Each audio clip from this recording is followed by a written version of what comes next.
This time on Backshed is something totally different. We're wrenching on stuff you've seen, we're picking up stuff you haven't, and we're saying goodbye to others.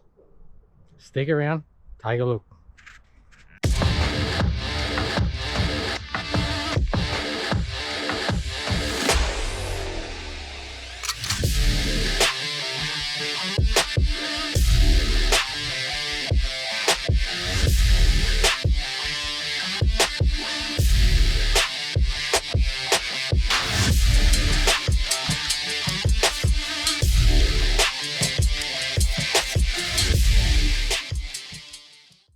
So this one's going to be completely different. And no, I don't mean I'm not going to drink. And no, I don't mean I'm not going to swear. I'll probably still do both of those things. But this episode, we're actually going to do odd jobs on a couple of the rescues and things we've already done. Number one is the XE, because I get a lot of comments saying, hey, that was a good tip. And also I do get a lot out of the comments where I read one and go, why didn't I think of that? But seriously, I'm not saying the way that I do stuff is the only way to do anything, or even the right way to do anything. Sometimes it's the total opposite, but you never know where people are starting. And so we're going to do a couple of basic jobs here today. I've done a few Ks in him, and I did a transmission pan gasket on him in the last episode with him, but it's leaking again. And so we're going to knock that pan off and maybe have a look at why it's leaking. There was also a weep around the end of the extension housing seal. Now, if you see, I've already half got that out. That's because I was halfway through that job and went, hey, why not film it, idiot? So tail shaft I've undone from the rear, and the extension housing seal failing on something, well, not failing, but just starting to leak on something that's been sitting for a long time is really common, because when the tail shaft pushes in and sits, and there's play, if you see that moves fractionally, so it'll sit on the bottom section of the seal, and if it sits long enough and that seal hardens, when they start spinning, when you start driving it, that little indent doesn't go away, it's still there. I'll show you how I got that out, but as I said, I've already started on that, that's already out, but I'll show you what I did. You want to gently heat your extension housing. You'll find this guy expands first if you just heat around the outside there. Then get a screwdriver in like that and just lever him out. And if you can see the couple of marks in that, that took 2 goes, but he popped out. It's the same when you're going back in. Slightly heat your extension housing, chuck that guy in the freezer, and then pop him back in, but we'll get to that in a minute. I've already removed this pan, and like I said, I put a new gasket on this in the last video on the XE, but I have a habit of rushing to get it completely lowered, cleared, running, driving, all that sort of thing. And sometimes, as I did with this one, I did the pan gasket up with a drill with a torque setting on about that much. So 2 things at play. I could have torqued him down too much, I could have torqued him down not enough, and then tightened it too much when it leaked. But I'll show you what I think is at play here. And yes, I've already got this pan off and drained the fluid, so there'll be no fluid, no gasket. I've already got it out and ordered one. Come and have a look at this. So what I think is actually happening is when this pan has been tightened down before, sometimes you can find where the bolts go through here is actually dented up. And so it might tighten down to that surface there, but the actual face here will still be lower and it'll create a curve. So what I actually did, I sat the pan on the edge of the table like that to support the edge, and then just gently tapped here to try and flatten them out. Now, of course, I'm going to get a new gasket, and also I'm going to run some Permatex around that as well, but I'll show you that when we go back together. Now, I don't have a gasket, it's coming overnight, so for now that pan's going to go back on the car just to catch the extra few drips of transmission fluid. And like I say, that's 100% my fault. I was just rushing, probably didn't check the lip, and then didn't torque them down properly, which, if you got the time, you are better off doing them by hand, because cork gaskets don't like being over tightened. It's not tighter is better with cork gaskets. And so I don't know what I had the drill set on. I just did it up, but I'm shallow. I'm over it. I'll just fix it now. All right, so that's just back in place. I've now got a gasket and extension housing seal on order. We'll get onto the HQ. And I like to go around the front ends a little bit as well after they've been driving for a while, and just start to re-grease ball joints and stuff like that, because if they've been sitting a long time on a hot summer, the grease will settle to the bottom of the ball joint. Well, if it's got surface rust at the top of the ball joint, it doesn't take much wear and they start to flog out. So if you've rescued some old shit, pack them frequently, probably more frequently than you think. And one thing you'll see here, a lot of brake dust. I'm not concerned about that though, because this had a lot of surface rust on the discs, which I didn't bother cleaning off. I just drove it. And you'll see that one's the same. The brakes are actually working really good on him, and he's driving pretty bloody well, to be honest. So I'm not concerned about that, but I will clean it up. The second one is the HQ wagon, probably one of my favorites at this point, but I'll show you what's going on with it.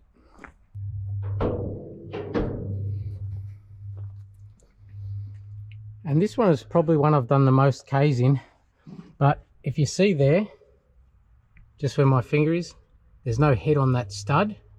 It's snapped off.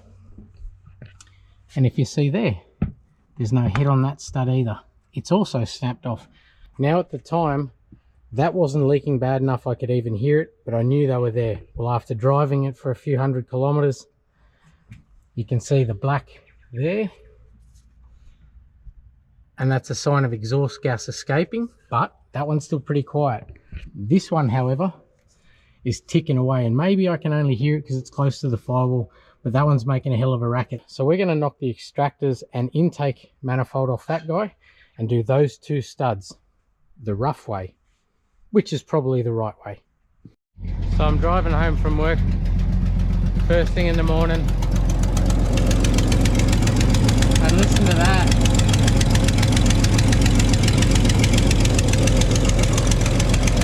Sounds like the engine banging away, but all it is exhaust gas escaping there. This one, I don't know if I can hear that one because that one's so loud, but let's get all this shit off. I'll move him over here closer to the door and let's get stuck into that. So like I say, we're going to get the intake manifold and the extractors off. And on these 202s, it's all one gasket. It runs right the way along. So we're going to start with the air cleaner and work our way down.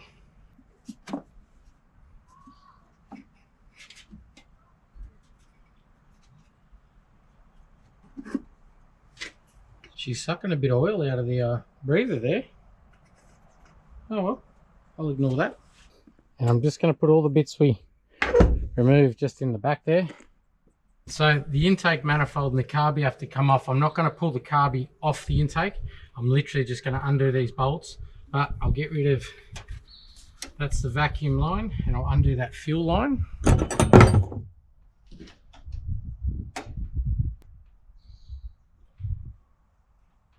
This sort of thing's super common when you found something that's been sitting for a long time, because gaskets and seals tend to harden over time. Then they don't like the heat, so they become brittle and crack. Throttle cable, or linkage in this case.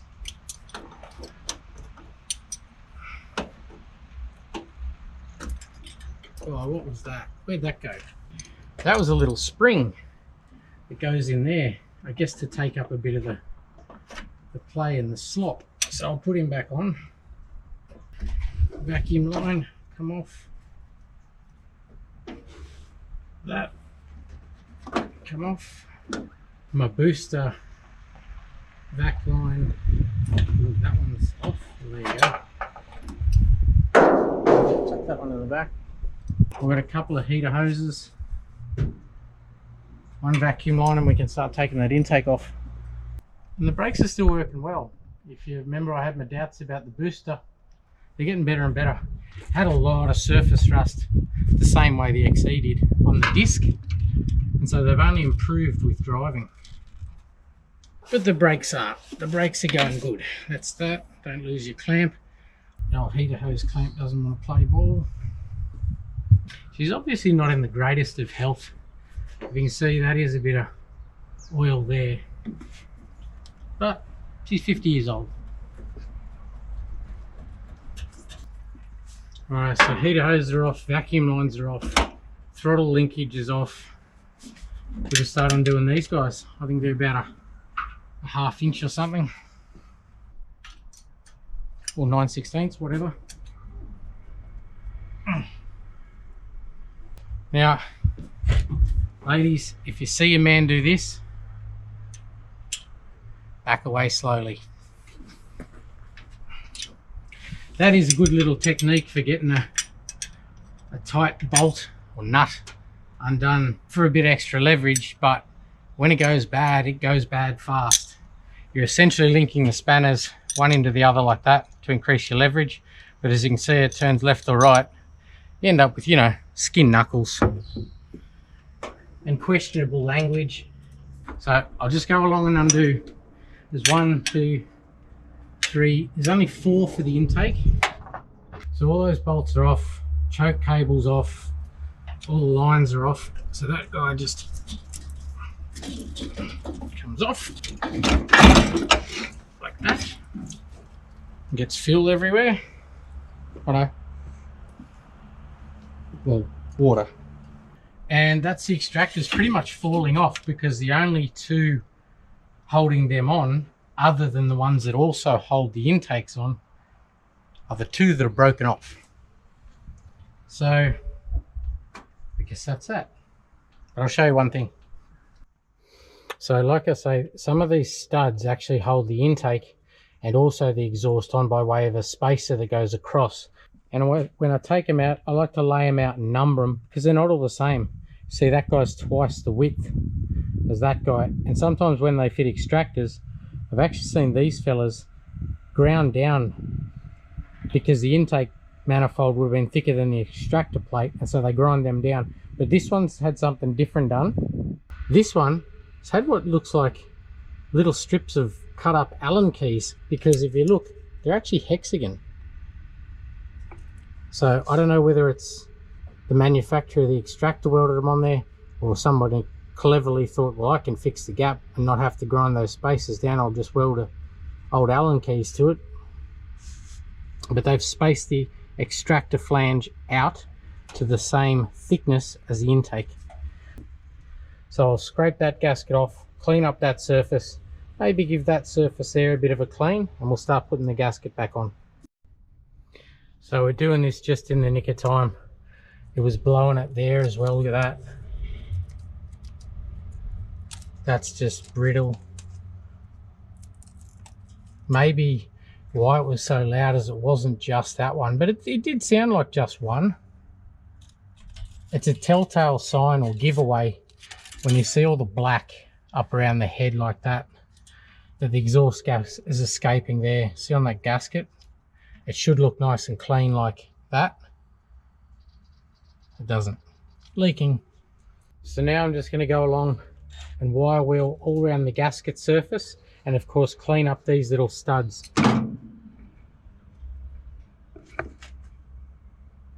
They don't look broken off at all. Should go with that. Maybe that's just a stud. Is that just a stud? Is it not broken off? Either way, I've got to fix it.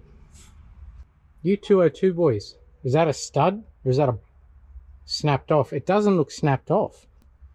Actually, I know how I'll tell. Here's one I prepared earlier. They're just studs. They're the same. And that's the same on the back. It's just a stud. There you go. Don't know if I'm happy with that. So there you go. I've had plenty of 202s, but clearly I haven't done many extractor gaskets. Although I did one back in episode 5 on the HQ sedan, clearly, because that's the old motor. And I've forgotten. But anyway, I've got a shit memory and I'll probably forget it again. So if that's factory, I'm going to leave it and just clean up that surface, bolt it back on and leave it at that. So I've sat and thought about that for a second, and I know it's factory, but that's where they were leaking, both ends, ironically right where there's no clamping pressure. I'm thinking it worked from factory because the cast manifold was so robust, you know, probably didn't need that clamping pressure on the outer corners to still seal properly. But now that it's an extractor flange, it's a lot thinner. It doesn't have that big cast log. So I'm going to do what I was going to do 5 minutes ago when I thought they were a broken stud, instead of just a locating stud. I'm going to polish them up, grind up the edges, and weld a thread onto them so that I can pull a nut down onto both ends. Because that's where it was leaking. I think it might seal for a short period of time, but it's going to enjoy the extra little bit of clamping pressure, probably seal for longer if I just do it. While I've got it off, I may as well just grind it up, weld a thread to it, do it like that. That's what we're doing. Okay, so I've wire wheeled all the surface of the head, and I've also wire wheeled the surface of the extractor flange, and I've ground, if you see, I've cleaned up this guy and I've ground an angle into the top of him just there. If you see, just the angle ground into him there. And I'm going to use a slightly smaller diameter bolt. It's not quite the same thickness, and that's still really hot from cutting that head off, but of course I burned myself. And I've done the same there up the back, just ground an angle into him. Now there's a couple of reasons I've done that. Now the two things at play there is, if you just butt two pieces up hard like that and you weld the top, bottom, or all the way around, whichever, when you grind it back down to the correct diameter, you've pretty much ground most of your weld away. You've only really got the penetration that's holding. Well, I don't want to grind anything away because it's almost impossible to get a grinder in there. That's the reason I've, number one, ground a little V into the end of that. So if you grind a little V into the end of it, that's essentially a little trough for your weld to sit. And if you use a thread that's slightly smaller in diameter, you can actually butt it up against the flat surface and put your weld in that V, and you don't have to grind it at all. I might run the die grinder just across the top or something to fit through the extractor, but you can essentially leave your whole weld there. So anyway, stop talking. Let's get these studs welded up. And so I got my earth set up just on where the cable from the battery was, and this little contraption here. So all I've got is a piece of angle that's aluminium and just a vice grip, and I've clamped that. Now the reason you have the little V aluminium there, so you get your thread, chuck her in, find the top where you V'd the thread and push him back. So now you can try and weld that like that without having to try and keep it straight. The V, or the trough, is what's going to keep it straight, in theory. Do check it, tack it, check it. I'm not gonna, I'm just gonna zap it as hard as I can. But see what I think's gonna happen is that vice grip's gonna weld to that. So I've got to go a bit gentle, put a little tack there, take it off, go again.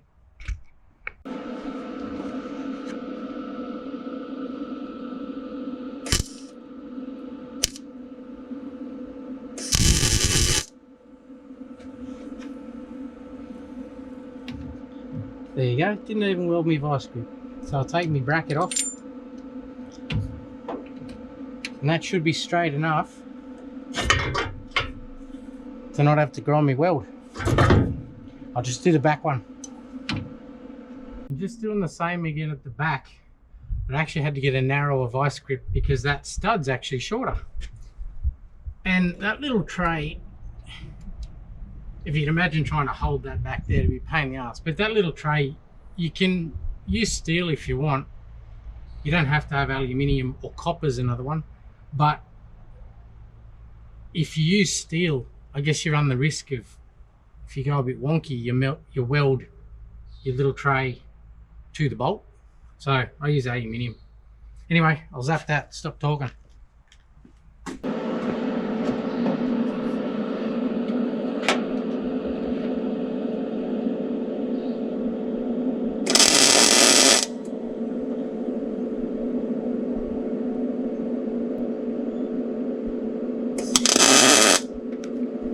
There's a perfect example. I went all wonky. I waved about just as I hit it and I could hit me tray, but it hasn't stuck. The old shakes kicked in just as I pulled the trigger. And I bet you I picked that up.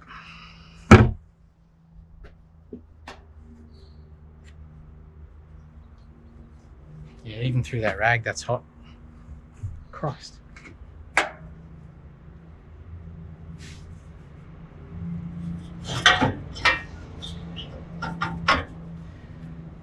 Look at this. And if you see there, even though I was a bit wonky on the weld and I did come out to this side using the slightly smaller thread, it still fits through. The extractor still fits over it. So I'm not going to have to grind shit. Of course, I'm going to have to put a bigger washer on that, but that's the least of its concerns. It had nothing before. At least now I can put a big washer and rip that in. And I actually just run the die grinder over that just because you were here. If you weren't here watching, I probably would have left that and just took the top off that one as well, just so I can fit a nice couple of washers and don't have to go too crazy. That one was a bit odd, but anyway, it's good when you're here. You make me want to be a better man.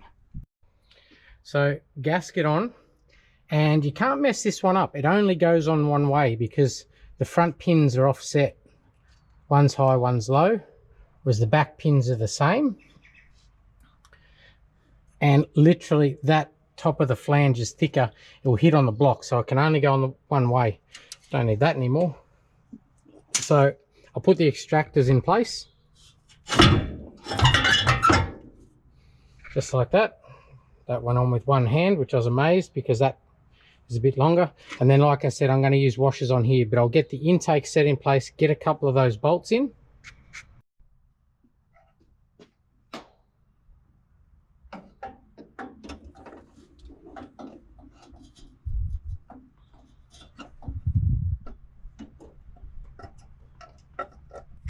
Oh, so there's a bit of a technique to that, is there? Well, I wish I knew it.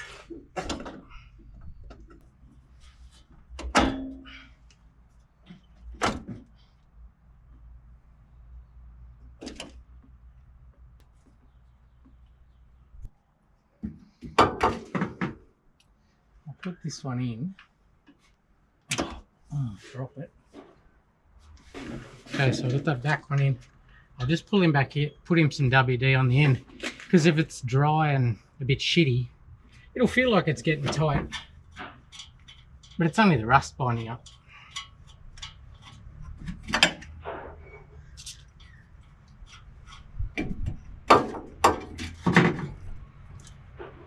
And after I get this in, we might go and get some heater hose. They were really shitty coming off, and I don't fancy putting them back on. And like I said before, I numbered all these washers and nuts. Where am I going to put that? Just so you're not trying to get your spaces right, you can just bang them back on quick smart. Actually, that one's not great. That one does need a bit of offsetting, because that flange isn't perfectly mated with that one. Once I finish tossing around with this nut here and actually get it on, I'll show you what I mean.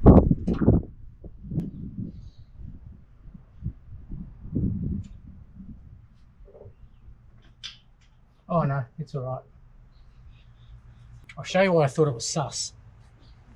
I'll use this screwdriver as a pointer. If you look at that edge there and that edge there, it steps back, that steps out. But, and this is why I number the washers, it's actually the one I dropped on the ground and can't find anymore. It's actually the one that reaches right across. As you see, it reaches right across onto this section, not onto that bit. So I thought it was dodgy, you know, not going to be the same height, but it comes right across. So yeah, there you go, it'll be just fine. Should be able to get a ratchet spanner onto them. I used a normal spanner and it was pretty slow coming off. One's tight, and I'll get those other two. My wife says it's better if the camera's around. So when I'm talking to myself, I'm not talking to a camera.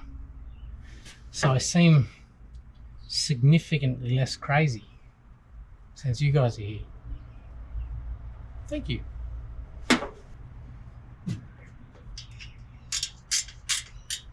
Well, it fits. Why can't I get it on this one?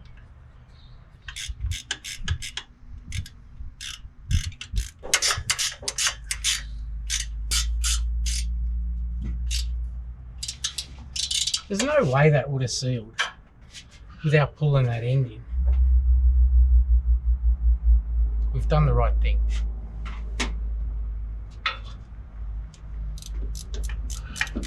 I'll show you. I'm not making it up. No way it would have sealed. I'll use this screwdriver, but look at the angle of that flange. It's touching there. Look there. Look at that. So I've been ratting around in here and I found these. And I don't know if you remember that far back. But it's these little fellas. I don't know how good your memory is, but if you go back to episode 14, they're off mucus.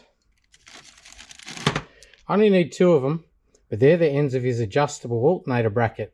And I said at the time, don't throw them out. They're perfect little spacers. Well, one for there, and I'll put a washer on the end. And one back there, and I'll put a washer on the end. So a little washer on the end, nut on. What's wrong with that? Nothing. That's what's wrong with that. Now I'll just go along and nip them all up. So that vacuum line. All right, so all buttoned down.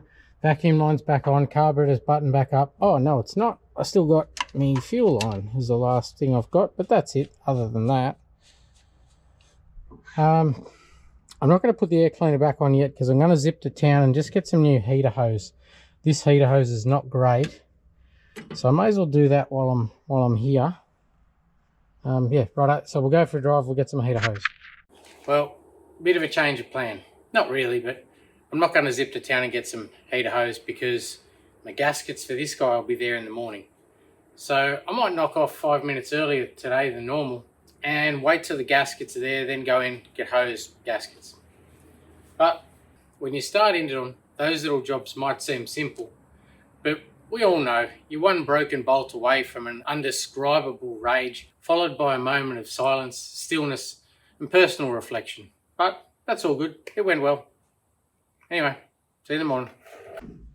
I got my heater hose, and I know I've said it a million times, but get some hot water and just dunk the end of your hose in there.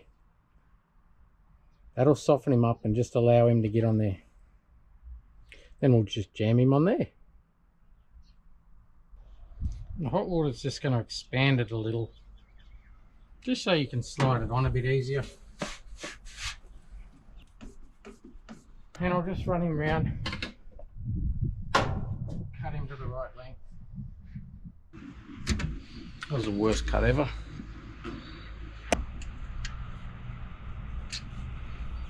They're old clamps, but they're pretty good quality ones, so I'm reusing them. And a wire wheel just around the edge of those fittings, just to clean them up a bit. Okay, so top radiator hose and top him back up, I guess.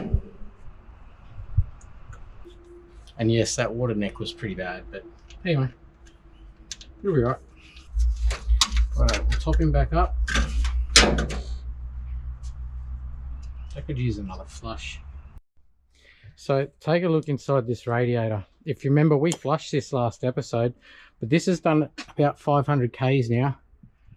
And look at the crap in the top of that.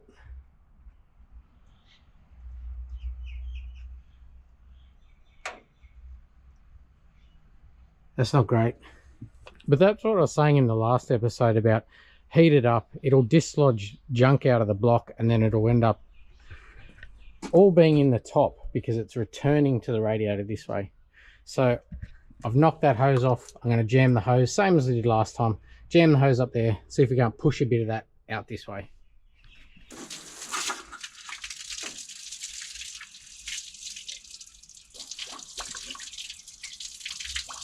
There's a few big chunks coming out, and there's more down here. Take a look at this coming out of the block.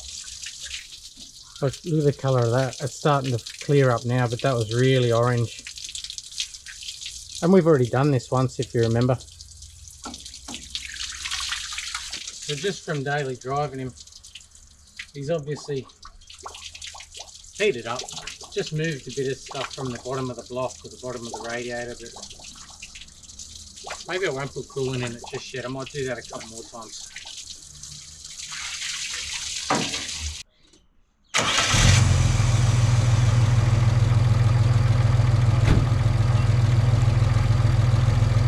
And it's actually running pretty good nowadays.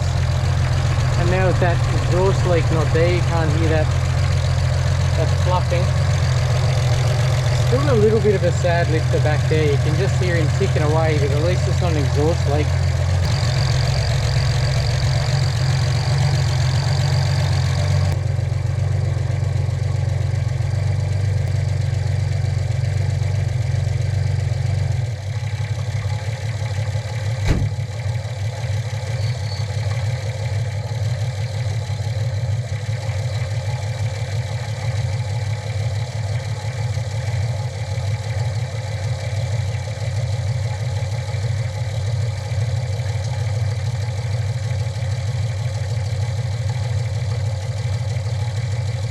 Sounds pretty good.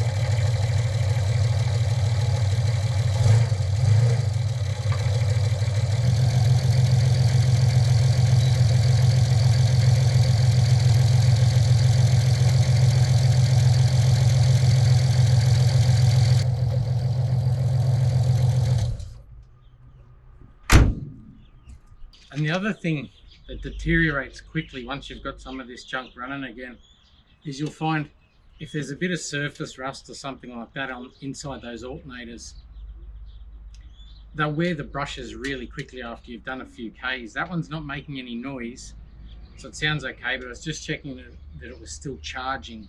And that is another thing that fails pretty regularly after you've got something like that running and driving. But that one's charging. It's actually charging really good. Anyway. And remind me to order a washer bottle. I just leant on that and broke it. Damn it. It's as brittle as anything. Anyway. Alright, we'll get into the XE.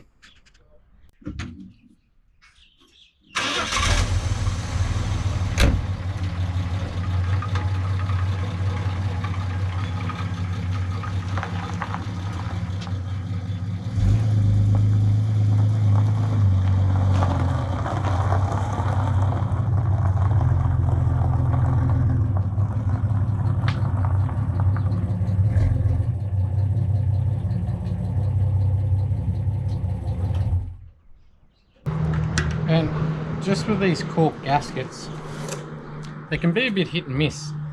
So I don't mind putting some of this crap, which is a Permatex former gasket. I don't mind putting that stuff around it, but just clean off your pan just with a solvent and just wipe the edge of your pan, get all the fluid and crap off. Nothing special, that's just general purpose thinners. You can use Garby cleaner or whatever.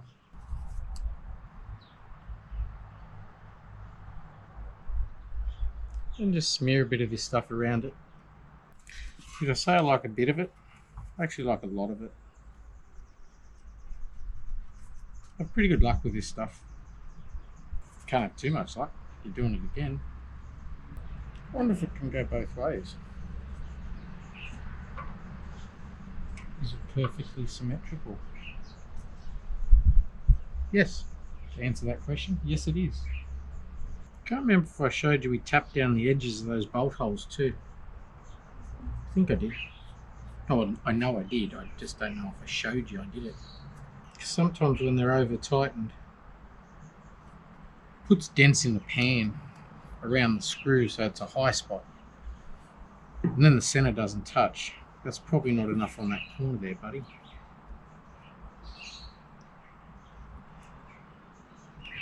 And there too. Geez, no wonder you did it twice. You suck at it. Got a little treat for you tomorrow too. You'll see. And then we'll just do the same with the surface of the pan.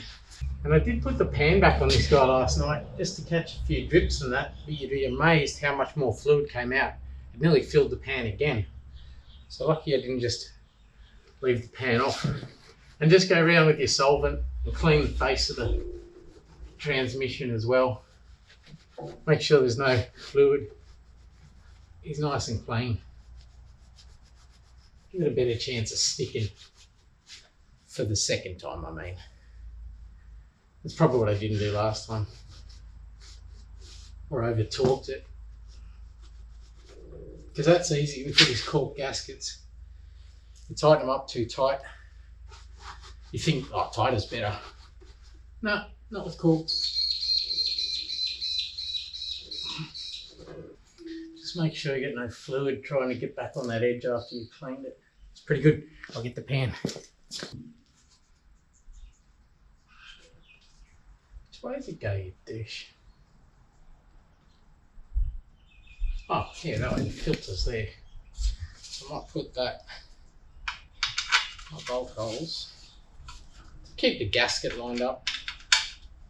I'll just stick 2 bolts in. Let's go up like that.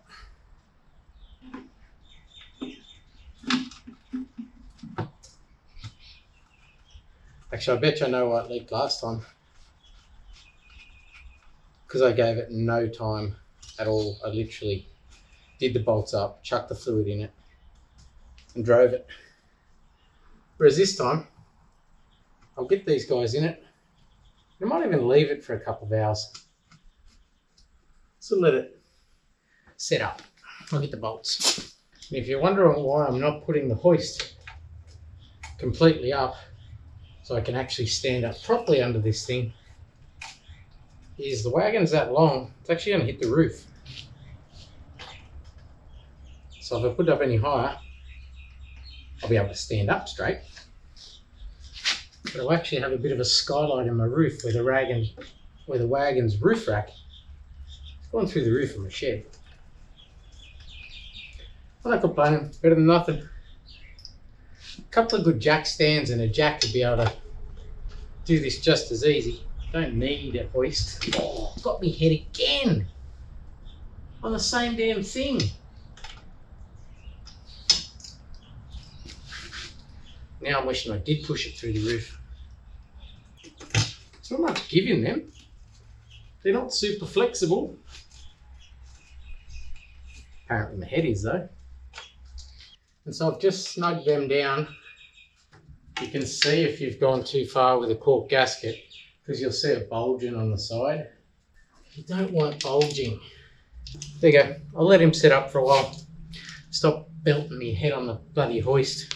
And with this extension housing, that's the extension housing seal. You want to heat the back of the transmission. Heat this guy, not crazy, just warm it up and freeze the seal. Just chuck it in the freezer overnight or whichever, or however long you've got, a couple of hours. But it's in the freezer now. I'll give that a heat. Then we'll go up and grab him and bang him in. Oh, do clean around there as well. Same solvent, just whatever. Because if you do leave fluid around there,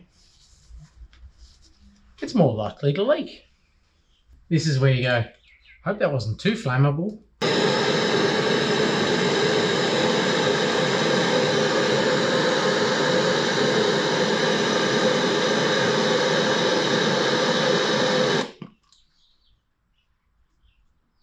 Can't really get at the top, so I'm just making sure that the heat is transferring. Not really. Not yet.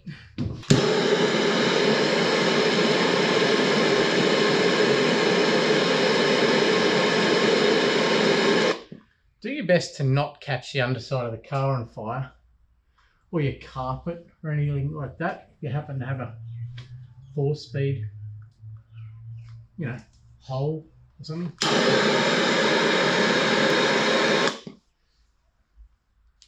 Yeah, that's transferring now. That'd be a bad way to end the day, wouldn't it? What'd you do today? Oh, caught my car on fire, burnt down my shed. And that's just the extension housing seal. That's the surface that's going to go in the transmission. And this one's a bit different to the one I pulled out. It's got like a rubber boot for the yoke of the tail shaft to slide into.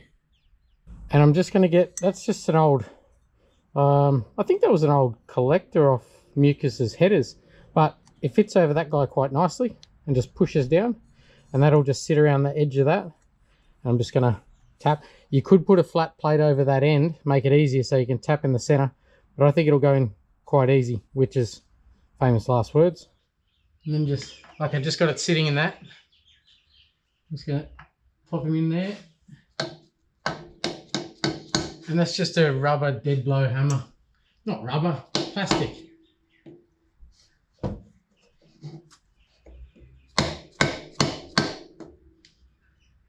Actually, I'll bring you over the side, you see exactly what's going on.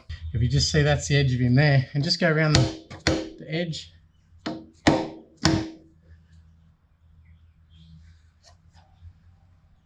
That's nearly in now.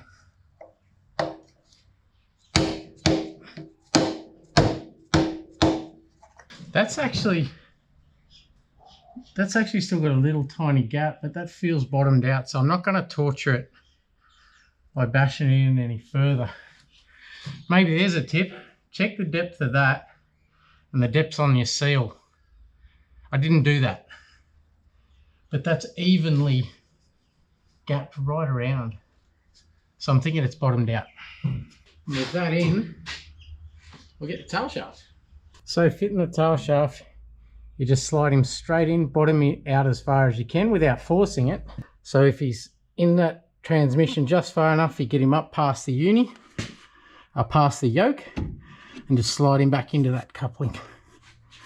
And just make sure if there's a circlip there that you haven't got the circlip riding up on that when you try and tighten it up. It should fit nice and tight into there.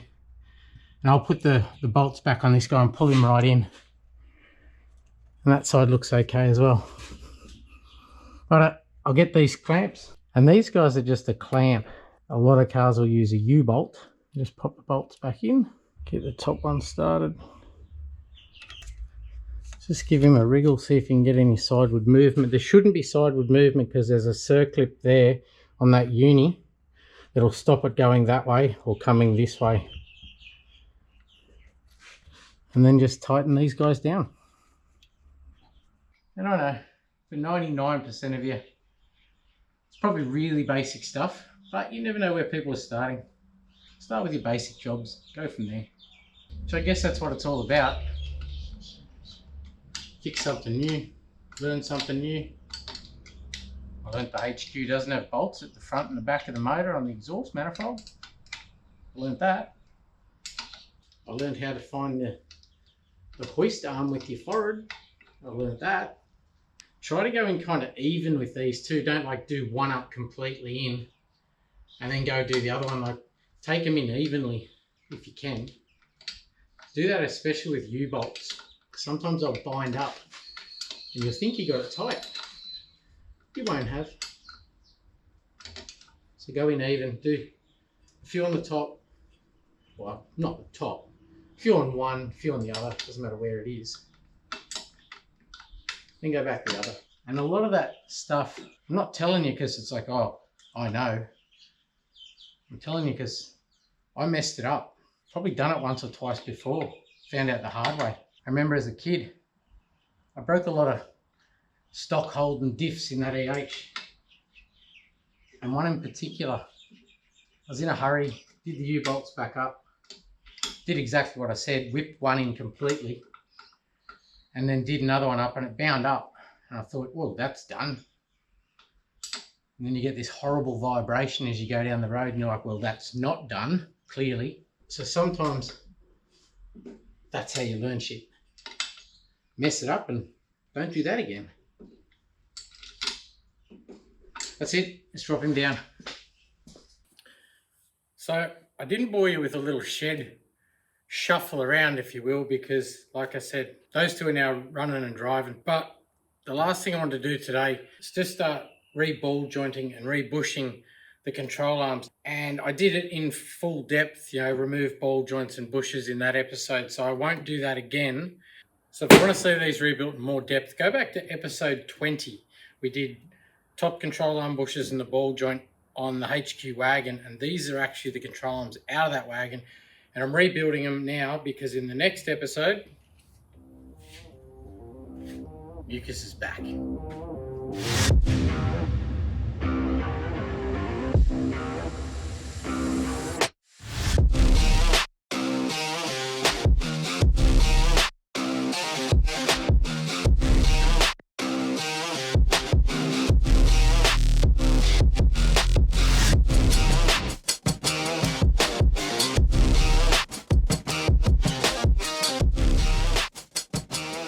I'm glad I did video it back in episode 20 because I've never had a set fight me like this. I guarantee these were the original ball joints and original bushes out of that HQ wagon. They fought me so much so that I'm actually having to burn the rubber out to get the inner case out to then try and crush the outer case inward. They are in there. Sometimes you just got to bash away at it. Anyway, I'll air chisel that edge in and collapse that outer case.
And I'm not using anything crazy elaborate on these control arms.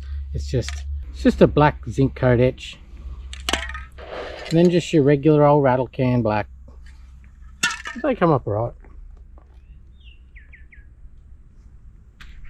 So that's probably it for today. Control arms come up good, and they're touch dry. They're not quite dry enough to put the ball joint in yet, so I'll do that later. But I tried to cram as much as I could into today because we've got a big day tomorrow, up early and then on the road for probably all day. And here's a shameless plug. We've got stubby coolers now in the online store. Anyway, that's it. I'll see you in the morning. It is absolutely freezing this morning and we've got a car missing because of this.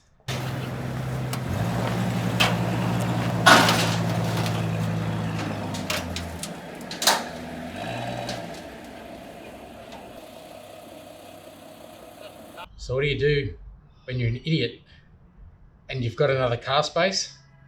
You fill it with another one. So let's go. We've got a long drive. Let's get in the road.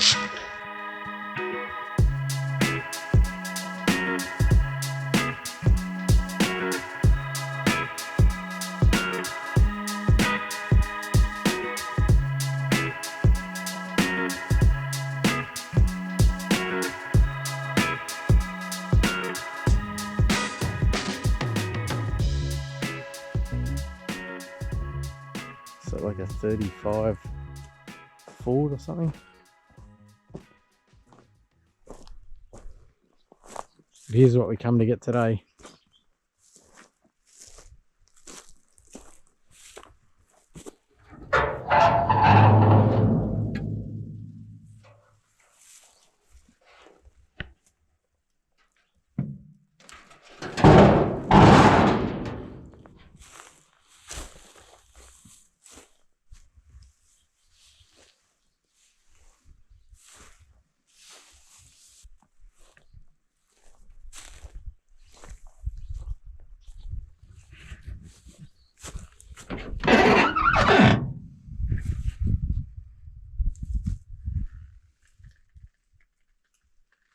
These would come in handy.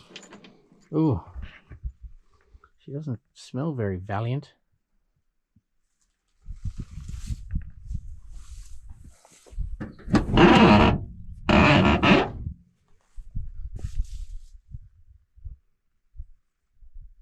I like it.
I'm not feeling it.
So that was basically the full day on the road.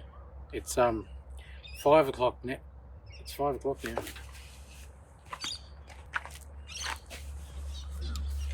Like I said, it's 5 o'clock now, and we got out about 6, so it's almost a full day, but worth it. It's an AP5 Valiant, and I know that looks like a ridiculous way to tie it on, but it's not. It's tied on properly. I did with the bonnet strap on, because the bonnet kept coming up, so it's only loosely thrown over the bonnet. Anyway, polished up a patch on the bonnet, and as much fun as it would have been to take a few tools out and a battery and maybe throw some fuel at it out there and see if it'd drive, I'm kind of pressed for time, so I don't really have the opportunity to do that time wise, because I'm going to be at work first thing in the morning. But first thing in the morning, I'll give you a quick look around this one, which will actually be 2 days from now, but you won't know. Anyway, see you in the morning.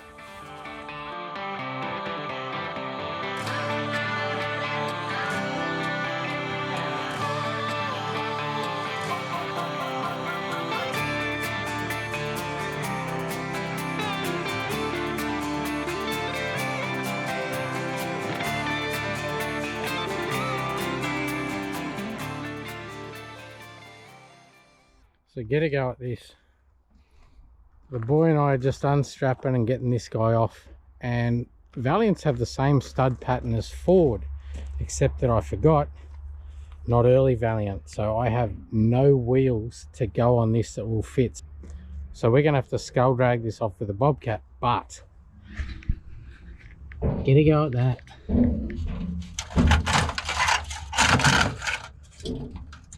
It's all tangled up around the leaf spring. So we're gonna have to do a bit of surgery before we can get this off.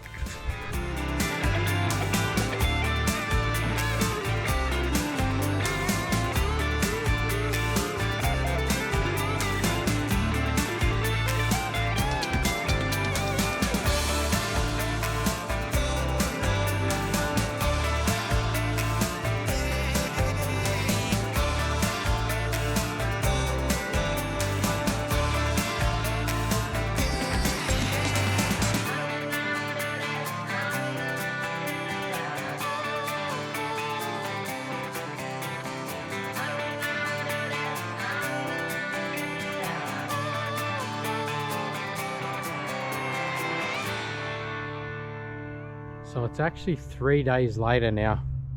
I had a couple of days at work, and yesterday got caught up. So my son and I spent an hour yesterday afternoon just getting it off the trailer. Winching it on wasn't pretty, and getting it off wasn't pretty. I don't think this one ever wants to see another bobcat in its life. But because of where it was awful hard to get the trailer square to it.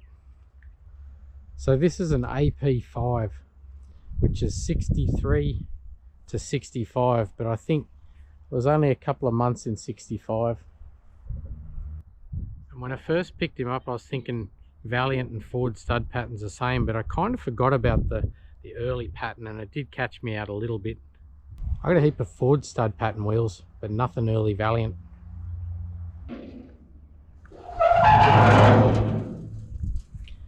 Now she's a 225 6-cylinder, and it's what's called a slant. And as I say, 63 to 65. But if any of you AP5 or Valiant guys know where I can find an actual build date on this one, let me know. I've found one plate up there, but it doesn't give me a year model.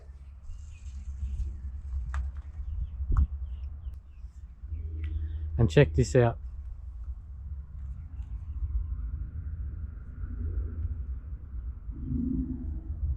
I wonder if that's the last time it was registered.